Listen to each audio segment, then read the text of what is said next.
Hi friends, welcome to our channel Kalam Streams Achievers. இன்னைக்கு நம்ம என்ன பார்க்க போறோம் அப்படினு பாத்தீங்கன்னா சயின்ஸ்கான PYQ தான் இன்னைக்கு நம்ம பார்க்க போறோம். ஓகேங்களா? முதல் கேள்வி, which of the following is most abundant in earth's crust? பின் வருவனவற்றுள் எது புவியில் அதிகமாக கிடைக்கிறது? இதுக்கான சரியான விடை என்ன அப்படினா சிலிகான் என்பதே சரியான விடை. இரண்டாவது கேள்வி, the SI system of units, the unit of solid angle is.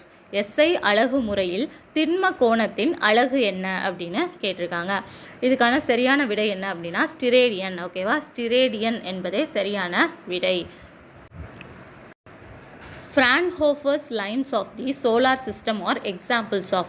சூரிய நிறமாலையில் உள்ள ஃப்ரான்ஹாபர் கோடுகள் எதற்கு உதாரணம் அப்படின்னு கேட்டிருக்காங்க.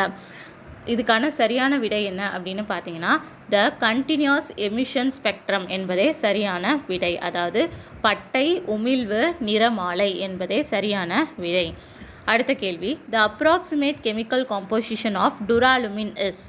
டுராலுமினின் தோராயமான வேதியியைவு மொத்தம் 4 விஷயம் இருக்குது. Aluminium, copper, magnesium and manganese. இது 4மே நமக்கு கலவையாக சேர்ந்து தான் கிடைக்குது. என்னென்ன கலவைகள்னு பார்த்தோன்னா first aluminium, copper, magnesium and manganese.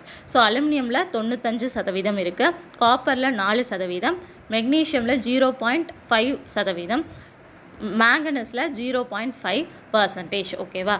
இதுதான் இதுக்கான சரியான விடை. இந்த வீடியோ உங்களுக்கு ரொம்பவே யூஸ்ஃபுல்லாக இருக்கும் அப்படின்னு நம்புகிறேன். Thank you friends.